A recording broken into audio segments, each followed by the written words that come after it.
Here we are again, back in studio for another Friday edition of Trey's Chow Down Live. We're excited, and as always, there in the studio, we got Doc and Patrick and Jeff. Everybody's all up in there. I don't know how they do all this, tell you, Bryce. But today we got Bryce here with us. Bryce, how you doing, buddy? I'm good. How are yourself? Man, thank you. Thanks for coming in. Oh, thanks for having me. You bet. We're going to talk a little bit about hot topics first. I got some hot topics I want to talk about. The first thing is we're having this huge, big Texas Wagyu Roundup, June 15th. And it's at Blainstone Lodge. It's blainstonelodge.com. It's going to be a neat deal. We've got over 20 celebrity chefs competing with a bunch of different teams. And then we've got the regular public going to be competing in teams. If you want to compete, you can compete. Go to blainstonelodge.com. It's $150 for a team. And you have a chance to win $2,500 for the grand prize, a trip to Belize, all kinds of stuff. It's going to be neat. It's at Blainstone Lodge. Again, blainstonelodge.com. It's a neat deal. Oh, okay. That's cool. I'd like to win $2,500, I'll tell you that. Oh, hey, I don't blame you. Yeah. Also, too, we got the new Fat Shack that opened up this week in Fort Worth. That's a great name. The minute I saw it, I had to get over there. He's got 10 of them now. It's a younger guy, and they've got one in Denton and one in Fort Worth, and the one in Fort Worth is now open, and the one in Denton's been open for a little bit. But they got great burgers, and so they got fried Oreos and all kinds of stuff, man. I told you about that triple burger they had. Hey, $10 for triple burger? Yeah. Yeah, you can't beat that. You just $10 for a triple supreme, $10 for a triple cheeseburger, and it's big. You can go to my page, treyschowdown.com, and I got the video on this post there from yesterday. Then also, too, we got Joe Risky. You know, he's been on the show. He's having a barbecue class. He's having a mini brisket camp. That's a brisket camp. And who doesn't want to go to a brisket camp? It's June 7th and 8th. You can sign up. Just go to Joe Risky Barbecue, and you can sign up for it. That's a mini brisket camp. All right. Now I'm going to introduce my guest, who I'm happy came over today, Bryce. Your name's Cottrell, right? Yeah, Cottrell. Cottrell, yeah. I wouldn't know if it's Co. Okay, good. Cottrell. Bryce Cottrell, and he's a Fort Worth. He's a Texas boy. From Plano, correct? Yes, sir. All right, that's great. So, and he owns this fantastic brand here, Noblewood Vodka, made from grapefruit. And the first time I saw this, I had to run over. I went over to the next day. I went over to Dallas and met him. He was doing remember that you were doing I was doing a sampling at Total Wine. That's right, Total Wine. Yeah, you do a bunch of those, don't you? Oh man, every weekend. Every weekend. Every weekend. So Bryce has got a fantastic story. Not only does he have a fantastic vodka, but he's got a fantastic story. We're going to talk to Bryce about that now. So Bryce, let's just get right into it, buddy. Okay, sounds good. All right, so you're from Plano. So were you born there, or did you move there? I was born there. Born and raised Plano, Texas. I went to Plano West Senior High. Growing up, though, I didn't go to public school, so it was an interesting transition from. Oh wow! Oh yeah, that's a huge transition, isn't it? Huge transition. So I went to Prince of Peace Lutheran School. Prince of Peace Lutheran School. Yeah, up until 8th grade. Then my mom was like, "Hey, look, if you want to go, play, collegiate football, you gotta go to public school." And I was like, "Okay, well, hey, let's go." So I went to. That was a huge change. Was the first year real hard? Oh, man, the hardest thing about it was buying clothes.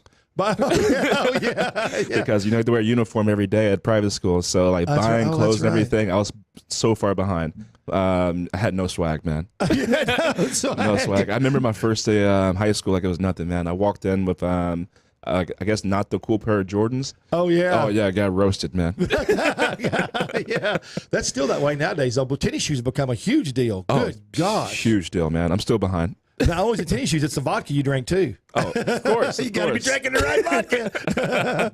So you started public school, and what'd you do with all your uniforms you had left over? Oh man, my mom gave them away, I believe. We took them into one of those places that you just donate their clothes and everything. Yeah. And she just donated them and called it a day. I mean, I had no use for them at that point. Oh yeah. Were you big back then too, or did you just get big when you started playing football? Were you big back then? Oh no, man. So growing up, I played running back. Yeah. I was a running back. Up in high school, I became a free safety. Up until about sophomore, junior year, they transitioned me down to linebacker.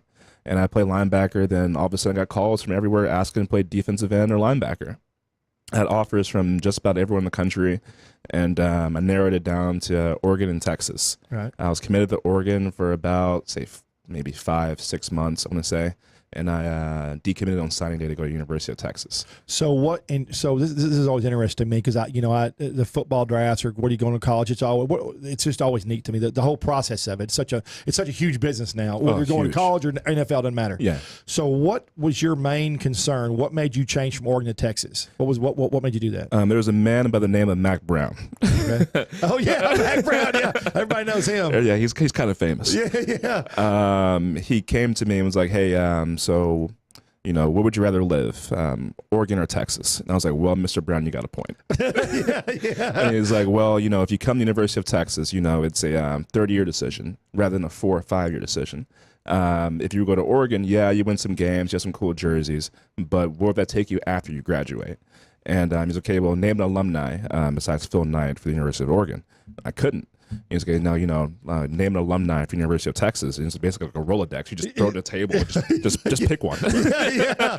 That's a pretty good sales speech, so isn't it? Yeah, it is. And so far, he's been right. I mean, I've graduated, and I own an alcohol company of all things. So, I mean, hey, he wasn't wrong. That's awesome. So when your senior year in high school, were you defensive end? Oh, no. I was outside linebacker. Outside linebacker. Okay. So it's progress. I like progressing. So you started in what would you start playing when you were in ninth grade? Oh, ninth grade. I started like outside linebacker, but free safety. Okay. Then sophomore year, I played varsity. Okay. And I was a free safety on varsity. Sophomore year, you started varsity. Yeah, and I was 180 pounds playing free safety.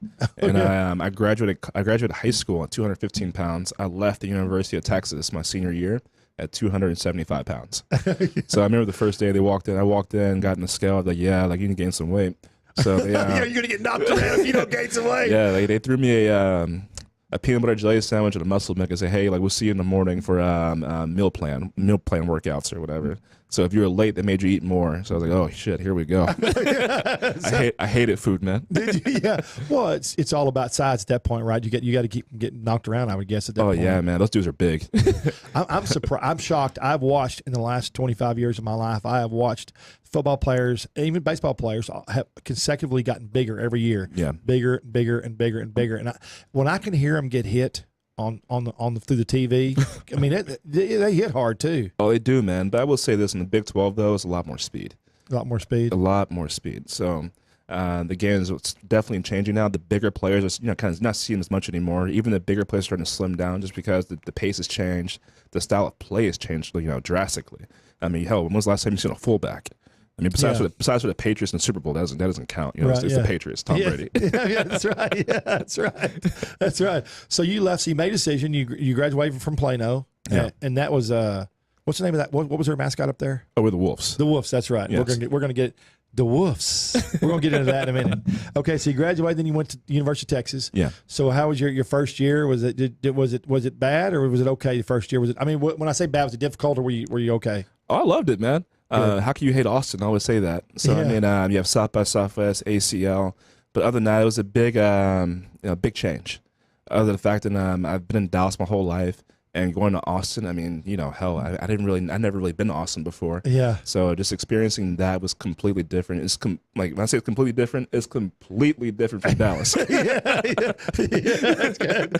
Yeah, it is, isn't it? Yeah, I mean, hell, it took me let's say an hour and a half to get from South Austin to North Austin is only one way basically. Right. Yeah. Yeah. So you have Mopac or you have I-35, and they're always jammed up in traffic. Always. And that's probably the worst thing about Austin. But other than that, the food's great. The people there are really friendly. The nightlife, everything is awesome. You know what? How are they going to fix that traffic problem in Austin? Only I can see is if they double deck everything. I don't know how else they could fix it. Well, they just, I guess they're trying to pass a plan right now. I guess they're going underground because that's the only. I guess that's the only way they can do it. But don't hell, the answer is good as mine. I don't know. Yeah. I mean, it's just. I mean, it takes. If you're going, you better pack a lunch if you're going to go anywhere. Oh, if it's 5 o'clock, just park your car, grab some food, hang out to about 7:30. Yeah. Then try to go home because you leave at 4:35. You're not going anywhere. No. Good luck. No. So your second year, your first year was, and so you start to get in the groove the second year, I guess. Yeah, I guess my freshman year, I was getting acclimated to the whole environment for the University of Texas. I remember my first game going out into the field. I threw up. Oh, were you nervous? Hell yeah, I was nervous, man. It's 110,000 people in that damn stadium, man. It's rocking. And it's packed every time, isn't it? Yes, 100%. Especially if we play like a Notre Dame or oh gosh, someone that's big coming to town. Especially like LSU this year, that game's gonna be beyond packed. Yeah, there'll be 110 plus at that game most likely, standing room of course. But I definitely came on the field and threw up everything just because like I wasn't used to growing up to seeing that many people. Yeah, even though you play 6A football and everything, it's cool. Yeah. It's a lot of people, but there's nothing like coming out to 110,000 people just cheering. The sound vibrations alone are crazy, aren't they? You can't hear anything. No, yeah. When you're on the field, in the middle of the field, and the coach is calling the play and everything, you have to use hand signals. Otherwise, you can't hear like a word that's coming from the sideline. I still don't know the play to this day. Yeah. I still don't know what he's saying to this day. Yeah, isn't that amazing? It's the sound until you're down there in the middle of that. It's like I've been backstage at some really big concerts. It's the same way, but you can't hear anything. Yeah. It's the way that the sound is set up. Oh, for sure. Yeah. And other than that, other than that, sophomore year, I had a lot more friends. Didn't come home as often just because I, had like a little, group of like friends and culture that I developed in Austin. Oh, I guess the first year you came home with some. Oh yeah, saw mom and yeah. It kind of progressed. Like I guess the older I got, the least I came home and everything. Yeah. That's what happens though. That's what happens. Oh, for sure. And like honestly, it's easy to fall in love with Austin as well. Sure. Especially like you said with the nightlife and everything. It's so much fun. You always have new people coming in town. And all your friends want to come see you. Exactly, like everyone, even people who went to out of state schools, like, oh hey, there's like a cool concert in Austin. Can we come down and stay at your place and everything? I'm like, yeah, sure, come on in. It'd be a good time. Yeah. Did you live close to school? Oh, freshman, sophomore year, you have no choice. Oh, okay. Yeah, you're in the dorms. Okay, gotcha. Yeah, that was a struggle in its own. That was a struggle. Dorm life isn't easy, is it? No, the laundry portion is the worst part of it, honestly. You had to use finding quarters on a weekly basis to do laundry. It was like the end all be all.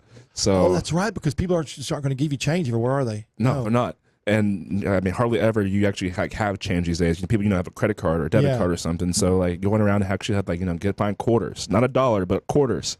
They actually do laundry. It was a pain. I never thought about that. Oh yeah, that could be a business actually, couldn't he? Selling quarters. Honestly, you could. Yeah, it'd be a good business. Hey man, I found a couple girls. I got lucky, man. So. Yeah. So you get in your groove. So by your third year, I guess you were really humming then, huh? Oh yeah, I graduated the end of my the end of my third year. I graduated early. I was a corporate communication major, so it had nothing to do with alcohol. Surprisingly, that was nothing of that. The alcohol. Yeah. So he created this company, Noble with Vodka, and that's where he's into now, and it's an amazing story. So you were on a bus going somewhere to a football game or something, right? Well, first of all, tell the story about how you turned down. Well, let's back up. Let's talk about how you came up with the idea, and then what you turned down to start it. So okay, cool. So if there's any UT fans or just people who follow UT sports on the watching this right now, I was on a plane going to play Iowa State. Right. And I'm sitting next to Malik Jefferson, Brecken Hager sitting behind us. Malik was my seat buddy for every plane ride. Oh, cool. So I was watching Entourage, like I said before. Yeah, Entourage, yeah. The series Entourage. Yeah, the series Entourage. Right. And I saw how Turtle made Avion, or basically, became a part of Avion. Right. So I said, hell, if he can do it, why can't I? And if anyone knows, like I said, watching this and everything, if you know Brecken Hager, he's a free spirit. And Brecken's behind me. I'm talking to Malik about it. Malik's like, yeah, man, just give it a shot. Like, what's the worst that can happen? And Brecken's behind me, like, yeah, bro. Like, just do you. Like, take your shot. I'm like, thanks, Breck. Thank you, man. Appreciate it. Yeah. Well, that is, though, do you. That's cool. So basically the idea came from you're watching Entourage. And I always like how ideas start. And that was cool. That's it was that simple, basically. And what made you think about vodka? Did you see vodka on the show, or is it just something you liked? Honestly, like I really didn't drink that much, like even throughout college and everything. I guess you can't do what you were doing. You'd be hung over all the time, and that wouldn't work. Oh yeah, right. Yeah. But it's just one of those things where I looked at the market. I went on Google. I did a lot of Googling. So I basically was enrolled at the University of Texas and enrolled in Google University. You did that much? Oh, I honestly did that much, just because like I had to go online and just figure out what these brands did wrong, what these brands did right, why they failed, why they succeeded. And from there, I just kind of saw that vodka outsold everything else, basically like 5 to 6 to 1. Yeah, very much so. Yeah, and the market for vodka is still steadily growing a lot. It blows me. So I have a drink page. Yeah. I'm a food blogger and a drink blogger. Yeah. And we have our website, and I make I'm gonna guess 6 to 10 places a week. Yeah. Bars, stuff, nightclubs, musicians, whatever. And I watch how much vodka is sold, how much vodka is lined the shelves, and even though they have so much, I'm still amazed it's still growing. You go to liquor stores, I mean, they're still looking for space for vodka. Yeah. New vodkas. Always. Yeah. Especially since I think America only drinks around like 1.7 liters per American per year. The Russians drink around like 7.4. Isn't that crazy? It's crazy. So it's still obviously like a growing market. There's so much. There's still so much room for growth in the market. Yeah, because there's more people. More people we have.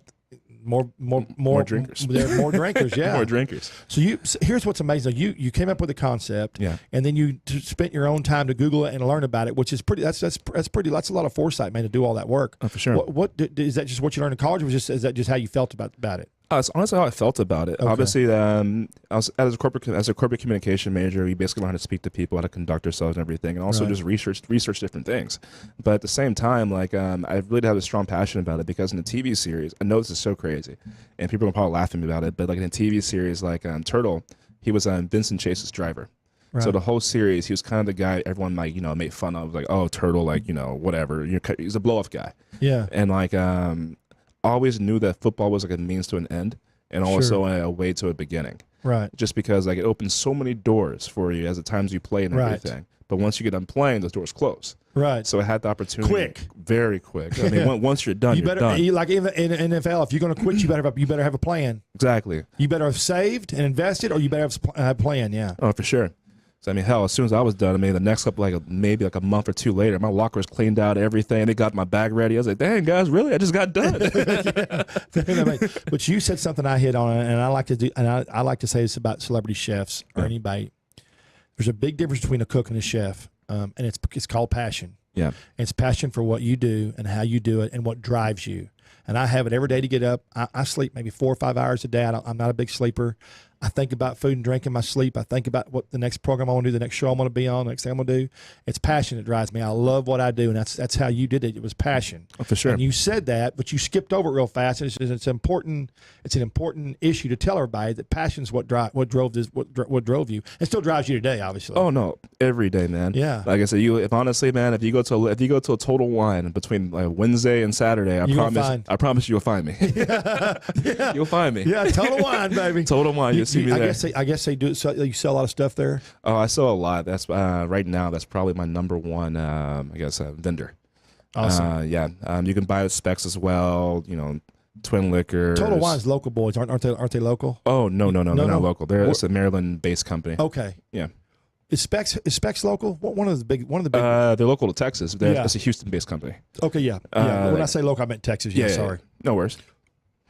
I consider Texas local. Oh, that's cool. Hey, same here, man. I know you do. Just making sure. No, Specs is a Houston-based company. I know we're in Dallas, so you know how that goes. Yeah, you never know these days. Forward Dallas. Yeah. Forward Dallas. It's all quickly becoming one, though, boy. I mean, I've watched it migrate though. I've watched the migration, and before long, in 5 years, it's all going to be. I mean, not as in land, but in what we talk about as a community is, it'll be like this. Oh, for sure, man. So you Googled, you found out what you wanted to do. Mm-hmm. So and you determined you wanted to do vodka. Yes. All right. So there we go. So now we're at the vodka stage. Mm-hmm. So what in the world gave you the idea to do a grapefruit vodka? Because it's the only one in the world, correct? Yes. Okay. So let's get this straight. You figured out you want to do vodka. Okay. You want to start a new company with vodka. Yeah. Then you wanted to start a company that vodka was not made anywhere else in the world with grapefruit. Yep. How'd you find that idea out? So I basically went to the chemistry department at the University of Texas. Right. And I went around, talked to a bunch of professors, damn near almost all professors. Okay. And a lot of TAs would kind of hang around, in the afternoon time and everything. Right. And I asked them, I was like, hey, what'd be the best fit for vodka? And they all told me across the board, grapefruit. And I was like, wow, really? They're like, yeah.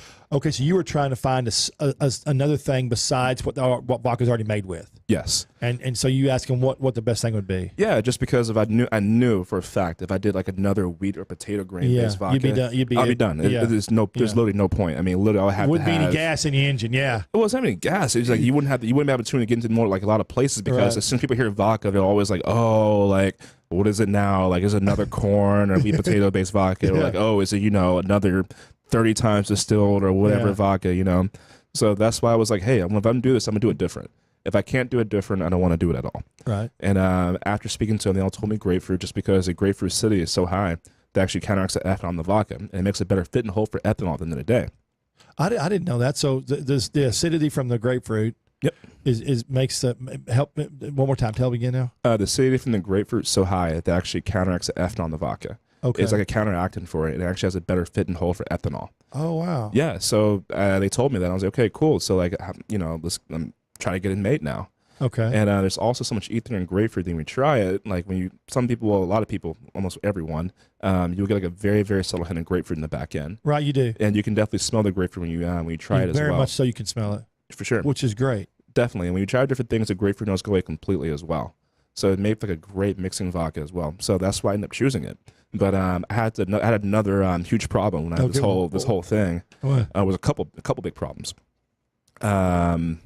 I had to find a person to do it for me. Right. So to create the vodka. To actually the formulation for the recipe. Oh, for the recipe. Okay. Yeah. So I had the idea, had the concept of everything. Now I had to actually go get the recipe. And that's difficult. Well, for me, I got lucky. It's like a strike of lightning. But it's just one more step in your process. But Oh, for sure. Yeah. So like I was talking to the professors at UT and everything. I was like, hey, so like could you guys possibly like help me formulate this and everything? And they all told me no. And they all laughed at me and told me it cost like $100,000, to get a recipe like that. So I said, okay, cool. So I went home and literally put it out on Craigslist. Did you really? Yeah, no kidding, like a little full ad on Craigslist. And what would the ad say? Do you still remember? Did you save the ad? Actually, I still probably have it. You better save that ad. This needs to be on a frame on a wall somewhere, Bryce. I mean it, man. Honestly. Okay, so what did the ad say? Oh, literally, it was very straight to the point. Looking for chemists to make vodka recipe. And one guy returned my call. How quick? A day later. A day, 24 hours. 24 hours. A day. I can't make this up. I'm sitting once again. If anyone knows this, someone please ask Breckenhager this, because he was there with me when he met with the chemist. Just in case. I didn't want to get Breaking Bad, killed or something like that by some so you dude. took somebody with you. Oh, just in case. Oh, yeah, that's smart, though. Yeah, just in case, man. Anytime you see those shows and people go meet people alone, you're like, what are you doing? Yeah, exactly. That's very smart. Yeah, I didn't want to get adopted or something. You never know. You never know. No. So the guy returned my call and everything, and I told him, hey, I want to create the first ever vodka in the world made from a grapefruit. We have a couple more calls. We ended up meeting at Five Guys. So Five Guys. Yeah. Okay. So that's where I took Brecken with me after practice. It was before practice. Before practice, and I met with the guy. And you two guys, both you two big son bitches, right there. So we come in, sit down. I buy him a burger, and we kept talking some more. And I was like, yeah, man, I want to create the first ever vodka in the world made from a grapefruit. He was like, okay, cool. Just give me 3 or 4 days. I was like, okay. Okay. Yeah. So I was like, how old was he? He's probably in his mid-30s, early 40s. So he was obviously in Austin. Yeah, he actually was. Okay. So it was imagine a guy around springtime in Texas. It's probably 85, 90 degrees, and he walks in. Can't make this up. Walks in, black leather jacket, black shirt with the black jeans with the keychain thing. Yeah, the metal keychain. The metal keychain thing, and the black leather boots. So as soon as he walks in, Brecken was like, "Yeah, this is the guy." That's what he said. This is the guy. He's gonna do this for you, dude. I'm like, "Yeah, you're probably right." That's really funny. Yeah, man, it was wild. I was like, because at first I'm like, dude, it's 95 degrees outside. Like, why the hell are you wearing a leather jacket in Texas? Because it's his image. His image. It's what makes him feel comfortable. And that's why I brought Brecken. That's funny. All right, guys, we're gonna go. We're gonna hear in a couple minutes. We're gonna go to a break because these people at this station are capitalists. And they like to pay bills, like I always tell everybody. And we got to run some commercials. I want y'all to listen to some commercials for a minute. Listen to those commercials, and if you feel like it, buy some of the products that they're playing on the radio. And then when we get through, we're going to come back and have another 25 minutes with Bryce from Noble Wolf Vodka. And I'm going to read the back of this thing right here before we go out because I think it's really cool. This is his mother made this, and it says, when you don't drink, I can't have the lights on here. No worries. So, when you don't think like everyone else, you shouldn't drink like everybody else. So drink Noble Vodka. That's cool about what your mom said. Sorry, I screwed that up there. No worries, Good to see it. See y'all in a few minutes. Bye.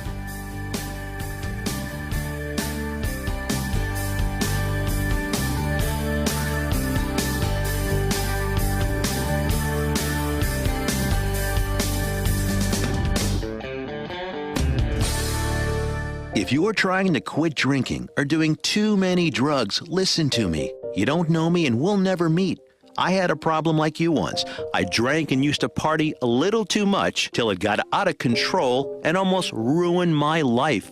I realized I needed help to fix my problem before it totally destroyed me. If you've tried to fix your drinking and drug problem and you know you can't do it alone, you need to call the National Treatment Advisors. They'll immerse you into a 30-day program to replace your old habits with new habits and totally change your life. And if you have PPO private health insurance, the entire program may be covered. Fix your problem right now before it gets any worse. Get clean. Call now and learn more. 800-296-1252.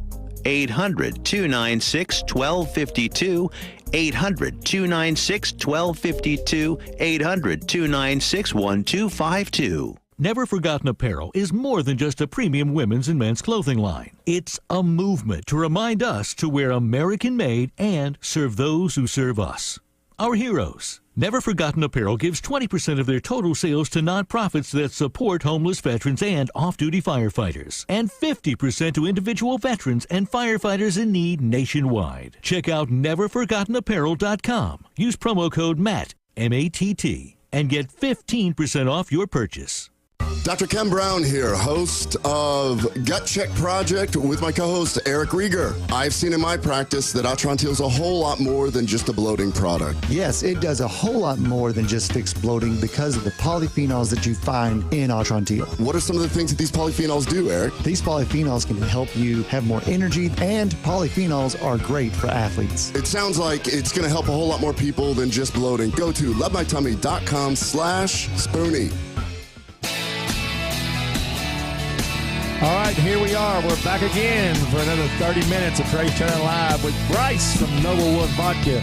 I still can't really get in my own show at this network, but that's all right. We're doing really well with it. Thanks everybody for watching. All right, so Bryce, we're gonna go back a little bit. So for people who were listening a while ago, you decided to make the vodka. You had to hire the chemist. You put the online on Craigslist. Yeah. So the chemist came into to the diner. Yeah. And he was wearing the leather coat and everything. And so you sat down, and let's take it from there. So he sits down, like I said before, man. Like he was just like, hey, how are you doing? I'm like, I'm good. So what would you want? Like, I was like, okay, cool. Like as I told you before, I'm looking to make a vodka. And he goes, okay, cool. So what kind of vodka? Like I have a background, in wine and beer. And I was like, okay, cool. Can you combine this two and make a vodka? He goes, yeah, of course. I was like, okay, perfect. It's like, okay, well, I want to make the first ever grapefruit-based vodka, or grapefruit distilled vodka to be technical. He goes, okay, cool. Like, give me like 4 days. And I was like, seriously? Like, really? Just 4 days? He's like, yeah, man. Did you believe him? At first, no. Okay. I didn't know how the hell this is going to turn out, honestly. Okay, that was going to be the next thing. Did you believe the guy? And for me, I would not have been like, what the? Yeah, so seriously, after talking to the professors, they all told me like $100,000. So that's going to be like, like a month-to-month process of, refining and do everything, over and over again to find the perfect taste or the right taste, quote unquote. Right. So he said 4 days. I was like, okay, cool. I don't know how the hell you're going to do this, dude, but hey, you know what? Let's see what you got. And what's 4 days? What's 4 days? I was like, hey, nothing. Exactly. So literally on the fourth day, he gives me a call. He goes, hey, I finished the recipe. He called you on the fourth day, actually. You really did. Called me everything, and gave me the whole rundown for the whole recipe and told me how I should make it, how I should do this portion of it, and walked me through all the steps for it, which I appreciated. I was like, hey, like this is my first time doing this. I really do appreciate you walking me through the whole steps. So, okay, cool. So we need to find a facility to actually make the vodka first so we can just get a run on it. Okay, cool. So he actually goes out and finds a facility for me to actually get it made. Are you kidding? No, because ironically, the grapefruit city is so high as well that actually burns and corrodes a copper still. So everyone in the state of Texas, almost everyone in the whole country uses a copper still. So there's literally only 3 places in the whole country that actually can make my vodka. I'm not just saying this. Oh, so you can't use a copper still because would you say it corrodes it? Yeah, it burns. It turns the vodka blue and poisonous. Oh my God! So when people say is your vodka unique, I'm like, yes, 110%, because literally, 98% of the stills in the country can't make my vodka. So I have to use like a special still or stainless steel to actually make the vodka. So we found one of the 2 or 3 places in the whole country to actually have it. Again in Austin? No, it's not in Austin. Oh, at first. At first, it wasn't in Austin. Okay. So at first, I had it made in Florida, just because I didn't have, especially at 22 years old, I didn't have, $100,000 lying around to start my own facility. Okay, so hang on. So he gave you the recipe. Did he try the recipe yet? He did. How did he try it? He went to like a micro brewery down in Austin, like a little kitchen thing. In 4 days, he created the recipe, went to a microbrewery and tried it, and then brought it back to you. Yeah. In 4 days. In 4 days. He thought, sorry, that brewery. You don't think that's incredible? It was incredible. So I was kind of want to say it's kind of like it's meant to be, and I was like, okay, cool. So sorry, not brewery either, distillery. Just to be once again technical. Yeah. And he walked in like one of the little kitchen things. They had a distill in there, so he went in there to actually made the vodka. And I was like, okay, cool, dope. So he's like, okay, yeah, I made it. It's really good. I just want to see if this distillery in Florida can actually make the vodka and actually mass produce it. If they can mass produce it, then obviously you can have a business from that, because obviously you want to do like small batches. Well, small batches, but obviously something that's feasible to expand and grow upon. Sure. So obviously with this place in Florida, they can actually make larger portions of it to see if the taste changes, if it doesn't change, kind of a deal. Right. Just get the ratios right. Sure. So we found the place in Florida, and I gave them a contract for the recipe. Of course, I had a bunch of documents saying it's mine. They're just making it for me, kind of a deal. Did they have to sign a document and stuff so they couldn't take the? Of course. Okay. Yeah. Okay, So okay. I still own the recipe outright. Of course, it's just one of those things where like they just happen to have to make the vodka for me. Okay. I'm going to say this real quick before we finish this story. Bryce did not have investors. Bryce owns 100% of his company, his brand, his vodka, everything. Which in today's times, to have a company, a startup company, and not have investors is amazing, and I take my hat off to you for that. Oh, I appreciate it. So you did that. You went to Florida, and so the first batch. Yeah, and like even before that, so I was done with, like after that I was kind of done with the chemist kind of deal. And so I asked him, it's only right, do you want a piece of the company? Just because literally, dude, like you made, this whole Without him, process. you wouldn't have had the company. Without him, there was nothing. Right. So I was like, hey man, it's only right. Honestly, do you want a piece of the company? And he was like, no man, I just want the satisfaction to say that I did it. I'm like, are you sure? Yeah. I asked him twice. I asked him again. I mean, so much about there's a few cents a bottle. I mean, anything. Yeah, like I actually still have the messages and everything from the guy, and so I was like, man, are you sure? Don't save that. Yeah, it's locked away. Okay. Locked away. And Yeah. I made him sign a bunch of contracts and stuff and everything, and also an NDA, not competes and everything. Okay. So he can't obviously disclose, what he did for the recipe, Right. X, Y, and Z. I'm sure he was happy to do that. I'm sure he was happy for to sure, do that. Yeah. really easy. So I was like, sorry. So I was like, so what do you want? He's like, okay, man, like, just if anything, whatever you can give me. I was like, okay, cool. So like, you want a burger and $80? And he was like, yeah. I'm like, okay. A burger and $80. Yeah. So that's all I paid him, man. And he wanted like it was hilarious. So he went back to Five Guys, and that's when I got the recipe back from him again, just like the official, documents. Everything, had him sign a bunch of stuff.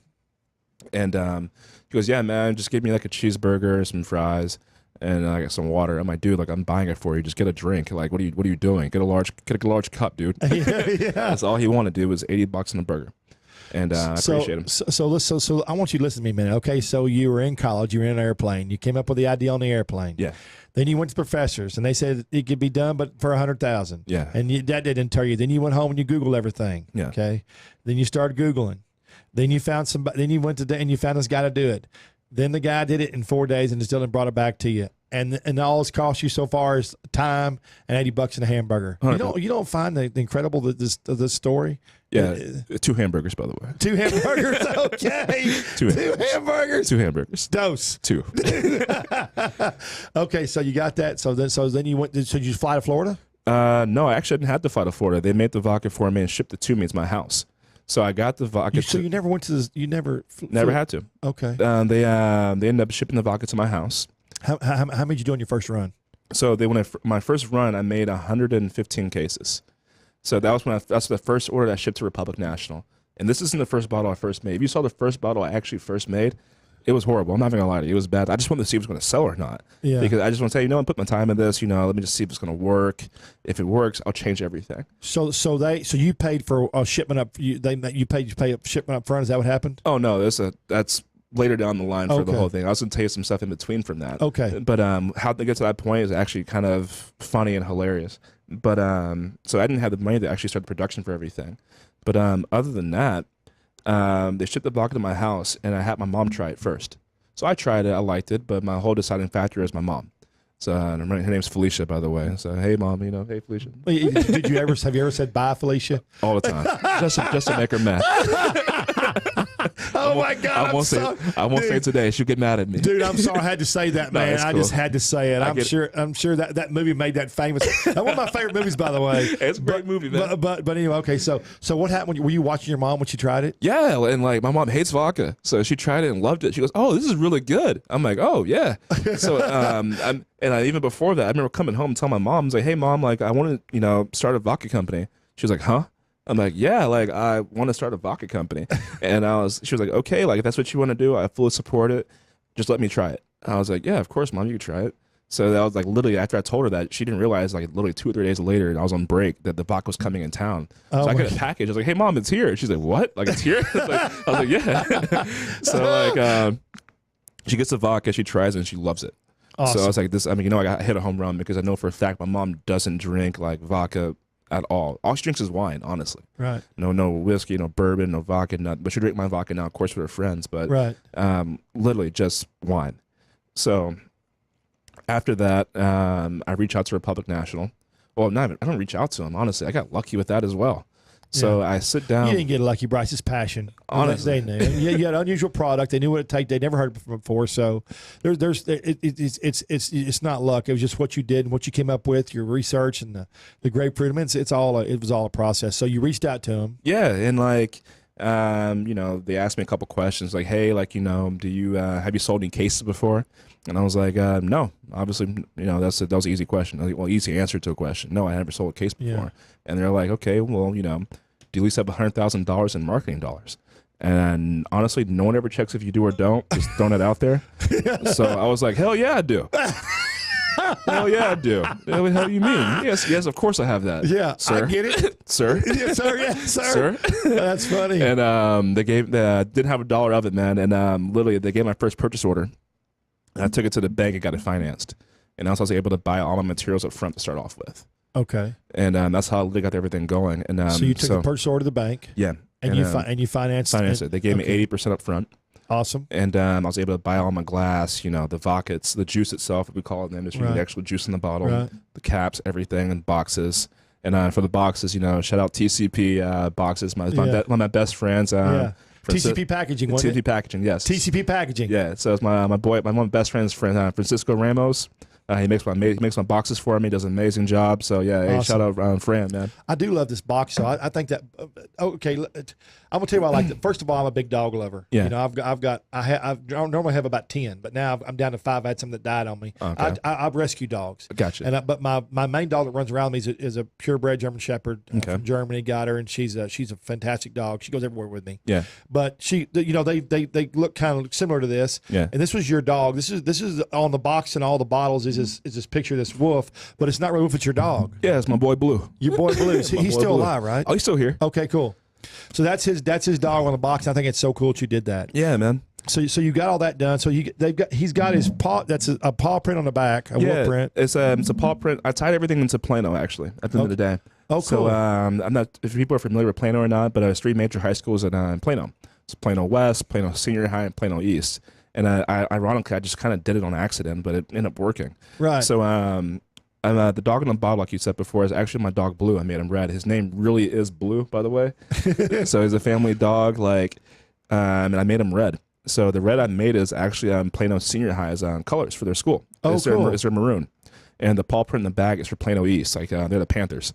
So I literally tied in all the city of Plano into the product just to make it really unique because at the end of the day, I always say, Plano made me the man who I am today. Right. So, without that city, and my mom too. So, hey, thanks, Mom. Happy Mother's Day, by the way. I forgot to get a gift, but Well, you were probably working somewhere. I was at a liquor store for sure. You're in a liquor store every day, every time. Yeah. Yeah. So, but yeah, I tied it all into Plano at the end of the day. So I made it feel really special to me, especially to my city once again, just because I love That's it. awesome. Honestly. I want to say I got you off track. We're going to go back to your story, but I got you off track. I want everybody to understand that you could have played football in the NFL, and you gave that up to do this, correct? Yeah, I remember my coach coming and asked me hey, the scouts are here. Do you want to play in the NFL or not? They want to know. They know about your alcohol company. They just want to know are you going to pursue that or are you going to pursue actually trying to go to the NFL. I was like, well, I mean, if you have to decide today, then I really don't know because it's not an answer. Like, I need to know. Coaches yes or want no. coaches want answers. Yeah, always. Yes, there's no gray area. There's no I don't know. It's like, not with it's a a coach. firm yes, there's a firm no. So I was like, okay, if that's the case, then I'm gonna have to go with alcohol. Yeah. He's like, are you sure? I mean, it's a life-changing decision kind of a deal. I'm like, yeah, man. Like, obviously, I know that like going that route towards the NFL, everything would be great for 3 or 4, 2, 3 years, however long I played. Yeah. Or if I even got the opportunity to actually, make it that far, because people usually don't. Even if you're a first-round draft pick, they just don't make it that long. No. So yeah, you and I talked about this in the green in the room out here on the couches. We talked about the NFL, and you've got to have a serious plan, because once you quit playing, the day you quit playing football, it's over. It's over, man. Yeah, you have to make plans. Over. You have to save, have a business, have some way to make it, because I think the statistic is, and I saw this, like only 1 out of 10 actually make it. They're broke after 6 years or something. I mean, it's crazy. Yeah, man. You know how the people do it, man. Yeah. You go in the league, you make all that money at first because you don't have it. Then you spend it on, just whatever you want to spend it on. It's not just a bad thing, but when you have no money and you grow up and you work hard, you get all that money, and it's a lot of money. It's a shit ton of money. A shit ton of money. Then you do things, and everybody's guilty of it. Just some just make more and make better decisions. That's all. Of course, and obviously, the biggest problem is not the fact that you make all that money. Is the fact that you make all that money, then after that one day it stops coming in. Yeah. So you have a steady income of money coming in, and you're spending at that point in time lots of money coming in. So you're not worried about save it, hell, if I make, 20 grand for this next check for this next game. Yeah. So, I can spend this right now. What's going to hurt? Yeah. So it's after that point when you're done playing and the check starts coming in, okay, what the hell am I going to do? Because my lifestyle's not supporting my income. And you're beat up. Yeah. So that was like the biggest thing that I looked at, because I remember sitting in class one day, at Texas. Right. And Vince Young sitting next to me. Right. In class. So I was like, okay, shit, fuck, this is Vince Young. If he's in the NFL, runner-up Heisman Trophy winner, everything, any award you can win in college, damn near he got it. Right. And if he's in class next to me right now, the NFL can't be that great. Right. So obviously there has to be more to it. So that's what was in my head. I was like, hey, you know what? Maybe I should start looking at something else, other avenues. Just because if these guys who are in the NFL are back in school, it's for a reason. It's not just if it was money was that good, they wouldn't be coming back. I promise you. Yeah. So. It would be easy if someone would say, "Hey, only spend 20% of what you make and save the rest," but you can't do that. Can't. It's impossible. Yeah, it's once again, it's the lifestyle that people are trying to live up to nowadays. So yeah. Oh yeah, thanks to social media and TV and everything. Yeah, it's not a bad thing. It's not. Hey, you got it. Yeah, that's right, man. Everybody needs 5 Lamborghinis in a driveway. Hey, right. Get the sick one for Christmas. Man, you might splurge. That's right. All right, so let's get back to vodka. So we were talking about your dog blue on the thing. Yeah. So see where we were talking about your dog blue. I took us off course there, and you had the vodka. So you got the money. Yeah. And then where'd you go from there? So I got the money. I made my first production. The first production was actually made in Florida. Okay. And from there, I shipped out my first 115 cases to Republic National in Texas. Okay. In the new box? In the new bottle? In the new bottle? No. My old bottle. Okay. Old bottle. My first bottle wasn't a label, actually. It was actually like just a printed on sticker. Okay. So have you seen like a Ciroc bottle, for example? You can literally just go up to the bottle. You can't really see it. Right. And it was literally just it's a see-through bottle. Right. So that's what I had at first. And I quickly found out, just because it's a see-through bottle, I had a hard time. People had a hard time actually finding it on the back shelf, just because you couldn't see it. Okay. And this is a see-through, and it's obviously clear liquid inside. You can't really read the label or anything. Right. So I was like, hey, you know what? Let me just see how this goes. Within the first 2 weeks, I sold out of everything. So I was like, okay, cool. Sell, so let me just do one more round to see if it was a fluke or not. Yeah. So this is literally before the season started. I'm in summer, Oh, you're still playing football? Still playing football. Oh, I didn't know that. I thought it was after you left. No, you're still no. playing football. I'm still playing football. So I almost lost. You learned something every day. I didn't listen to you, I guess, first when we talked. I almost lost my scholarship. Oh, did you really? Yeah, because the NCAA has that weird rule to where you can't benefit or profit off your likeness or image. So I had to I remember yesterday, compliance called me and was like, hey, you got to come into the office right now, because obviously, since you're making money technically off your likeness and image, and also you have a company, you either have to take two choices if the NCAA finds it's in violation or anything, because we think it's a violation, the scholarship or your company. So I was like, okay, if that's the case, then well, if it comes down to it, I'm out. I'll see you guys later. This is my 5th year. I want my business. I'm in my 5th year anyway at Texas, so I'm like, okay, I already graduated, got my diploma and everything. What's the worst that could happen at this point? I'm already, I'm done. I have my ring and everything. So they were like, okay, well, we'll just sit down and see what happens. And by the way, like it was the most, I guess, it's kind of condescending at the end of the day, because they're kind of like, hey, you know, they thought I was they thought I was selling the vodka at the back of my car, which is 100% illegal in the first place. Oh yeah, because they were telling me, they're like, hey, you know, if we find a student or we hear about a student has your vodka and everything, we will come and like, you will basically come and basically investigate you, kind of a deal, like why they have it, all this stuff and everything. I was like, dude, like what the hell do you mean? Like, I'm talking to compliance, by the way. Like, what the hell do you mean? Like, are you joking right now? He's like, well, no, like, you know, students can have alcohol, blah blah blah. I was like, dude, for one, we're in college, and two, like, if they have the alcohol, don't call me. Like, call the local liquor store they bought it from. Like, this isn't my fault. Like, I don't sell liquor out of the back of my car. Like, they're going to the local liquor store, they're purchasing it legally or illegally. They have, you know, the fake idea. How the hell they got it is not on me. Yeah. So. And they're like, okay, you know, well, we'll just have to check into this and everything. I was like, check into, dude. Like, you never bought alcohol from anyone in the back of the car. They were just being condescending jerks, yeah. Yeah, they're being assholes. Yeah. So they tried to take me out of like workouts and stuff like that as well, just to make sure I wasn't, you know, in direct violation of any NCAA rules. Right. The NCAA comes back and ends up, I think, approving me for my for the vodka because company. you don't have your head on the bottle or nothing. I mean, there's literally nothing. Nothing. Even at the time, I didn't put my face on anything, just because like I didn't want to have any trouble like with the NCAA. I'm sure. Well, and plus you were still in college, which I wouldn't realize. Yeah, literally still in college. This is literally before my senior year season and everything. So before practice or even after practice, I'll go to a liquor store and go home, change, shower, whatever I do. You'll have a promo. Go to a promo after practice. Cool. So literally, I'll leave the practice facility and go to a promo. And it was hilarious because my coach was like, "Hey, like, what are you doing after this?" I'm like, "I'm going to the liquor store." Going to work. Going to work, man. Yeah. We'll get done. We'll be done at practice by like 4 or 5 o'clock. I'm going to sling vodka. Right. 4 or 5 o'clock. I'm at the liquor store from 5 to 8, 9 o'clock, and I'll go home, do my homework and everything. Go to study hall, and wake up the next morning around 5, 6 o'clock, do the whole thing over next day. And that's what I did for a whole year when I played football and made alcohol. You know what that is, don't you? Oh, passion. There you go.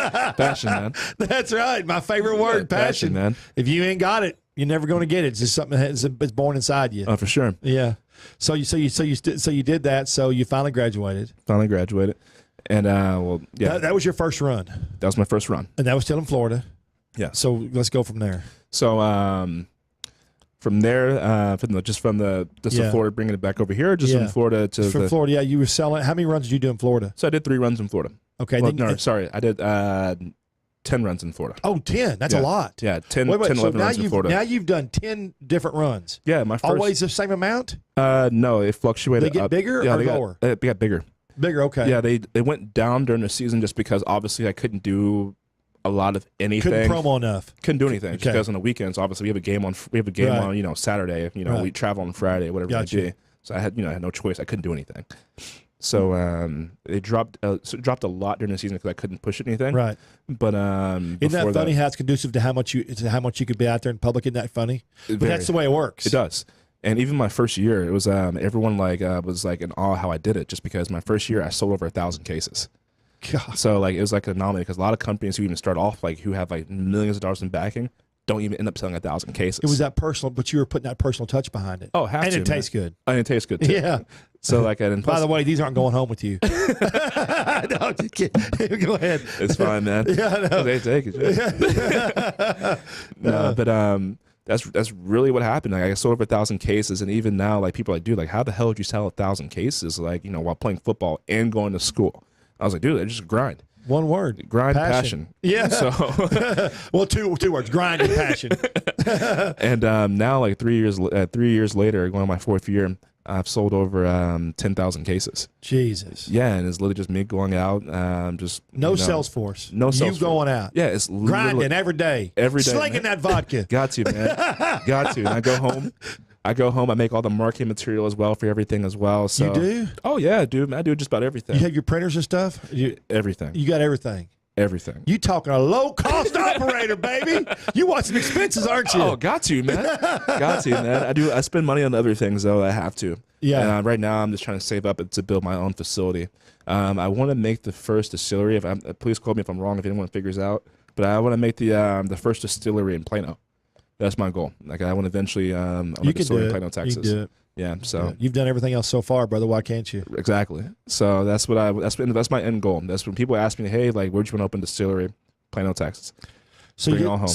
Bring it all home. So you did Austin. Yeah. I mean, you did Florida, then you moved to Austin. So how'd you find the distillery in Austin? So funny. Well, that's actually a crazy story in its own too. Oh, here we go. Now, one more crazy story. Well, I'm not gonna believe it. Right. So like, I'm at the gym one day. There's a man named Anthony Brown. He's helped me out tremendously. He's more of like a kind of like a father figure now since my dad passed away. Yeah. Definitely a mentor. And he taught me a lot. He worked with a lot of businesses. Right. He owns his own gym now as well. That's cool. Yeah, great guy, phenomenal guy. You always have to have people you can talk to. I mean, when you're in business, you have to. I don't care how old you are. You got to learn something new every day. Of course, and like he taught me many things. A lot of things are invaluable, and I owe him a lot, honestly. And so I'm in the gym one day. He has a lot of interesting people. He tells everyone this every time. Everyone who goes to this gym, he says, "Hey man, if you come here, work out here, you're going to meet a lot of interesting people." Gym's in the middle of Austin. So I'm working out with him. We're going over some stuff about my business and everything. Right. And lo and behold, one of the old owners of Deep Eddy walk in. Great Gary Crowell. And he walks in and he was like, "Hey man," like he goes, "Hey, Bryce, meet Gary." I'm like, "Oh hey, nice to meet you." He goes, "Oh yeah, I heard a lot about you. Tried your vodka, I loved it. Would you be interested in possibly, probably move your production from Florida to, here in Austin, Texas? You could be able to put, made in Texas on your bottle." I was like, "Yeah, of course, man. I've had the opportunity before, so yeah, like why not? Yeah, let's sit down, have a couple meetings, see if the numbers work out, if everything works out for both of us, kind of a deal." It's okay, cool, great. So, little thing about Gary, he branched off from Deep Eddy, made 9 Bandit whiskey, and now he owns Austin Vodka Company. Okay. And that's currently where my vodka is made right now. Okay. At Austin Vodka Company. He's right across the street from 9 Bandit whiskey. Okay. They have a tasting room. You go in, you can try. He's got 2 companies. He's got a whiskey company and a vodka company. Yeah. They don't make them in the same spot. They don't make them in the same spot. That's pretty cool. 2 separate places.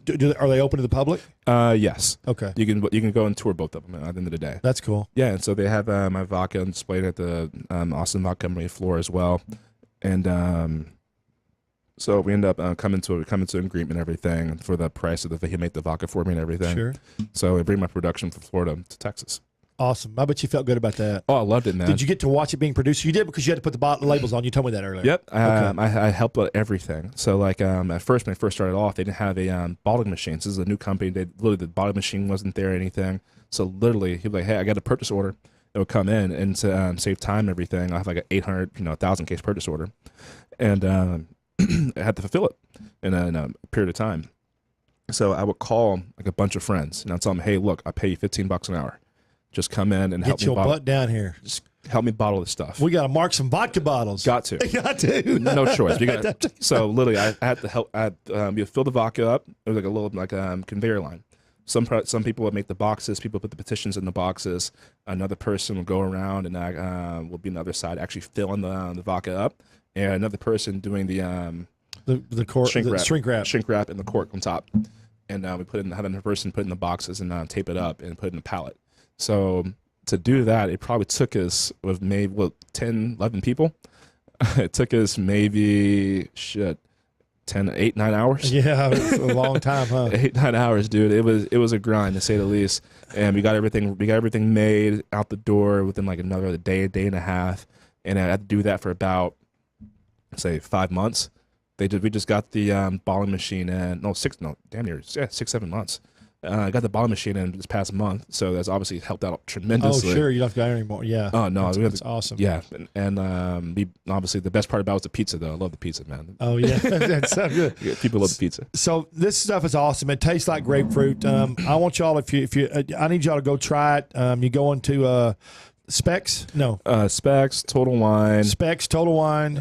Twin Liquors. Twin Liquors. I just want you to go in and try it. I promise you're going to like it. It tastes like vodka. You can actually drink it on the rocks. Yes, and just a reminder, it's not like a Deep Eddy whatsoever. The base of the vodka is an actual full grapefruit. And there's no potato corn in the vodka whatsoever, so it is gluten-free and it is paleo. And at the end of the day, it ends up having half the calories of your vodka on the shelf as well. Half the calories of regular vodka and gluten-free. And they can go to noblewolfvodka.com. Yes. noblewolfvodka.com. You can read about it. And you can the website, it's simple and it's easy to read. It's got some cool stuff on it, and I want y'all to try it. I've enjoyed having you here today, Bryce. Really enjoyed you, bud. You as well. Yeah, man. Thank you. No problem. So, we're here every Friday, 10 a.m. You can go back and listen to our stuff at our website, Trey'sChowdown.com, and we have all kinds of stuff on the website. You can go and see everything we've done on TV with ABC, Fox, and some other networks. And you can also replay our podcast on there under the Trey Showdown Live attachment. Our website is huge. We also have a drinks page, which you're going to find Noble Vodka on after about a week if I can get it on there. And you'll be able to click on that little wolf and just go to his site. Also, Spoonie, I want to thank Spoonie every Friday. I thank Spoonie for having our show. I want y'all to go to BlainstoneLodge.com. We're having that big event, huge event, June 15th now. BlainstoneLodge.com. We still have a few rooms for chefs, and we have a few room left for teams. It's only $150 for a team, and you're going to win. You have a chance to win a trip to Belize, $2,500 cash. We're also looking for some sponsors, too. If you're looking for a major sponsor, it's going to be a huge event. So we appreciate y'all listening, and see y'all next week. Same time, Friday, 10 a.m. We gone. Okay, see you.